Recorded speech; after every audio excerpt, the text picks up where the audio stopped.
અમદાવાદમાં આરટી હેઠળની પ્રવેશ પ્રક્રિયાને લઈને મહત્વના સમાચાર મળી રહ્યા છે।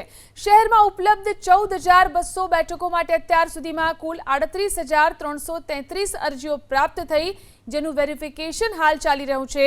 જે અરજદારોના ફોર્મમાં રહેઠાણના પુરાવા કે આવકના દાખલા જેવી ખામીઓને કારણે રિજેક્શન અથવા તો ક્વેરી આવી છે, તેમને શિક્ષણ વિભાગ દ્વારા સુધારા માટે વધુ એક તક આપી છે।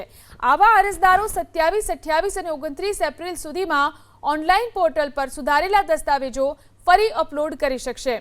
30મી એપ્રિલે આ અરજીઓનું ફરી વેરિફિકેશન થશે અને આગામી 4 મેના રોજ પ્રથમ રાઉન્ડના પરિણામો જાહેર કરવામાં આવશે।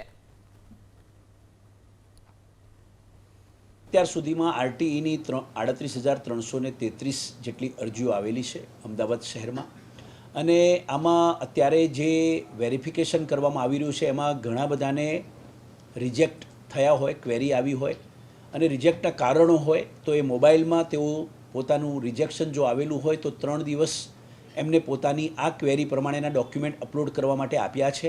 એટલે કે 27, 28 અને 29 આ 3 દિવસ સુધી જેમને પણ રિજેક્શન આવ્યા છે, જેમ કે કોઈ રહેઠાણનો કોઈ આધાર પુરાવા પ્રોપર ન આપ્યા હોય, આવકના દાખલામાં કંઈક પ્રોબ્લેમ હોય, તો તેઓને 3 દિવસની તક આપેલી છે। એટલે કે 29 તારીખ સુધી તેઓ ફરીથી પોતાના ડોક્યુમેન્ટ અપલોડ કરી શકે છે। 30 તારીખે આનું પાછું વેરિફિકેશન કરવામાં આવશે અને ત્યારબાદ 4 તારીખે પ્રથમ રાઉન્ડ જાહેર કરવામાં આવશે। અત્યાર સુધી જે આવેલા ફોર્મ છે એ 38,333 છે।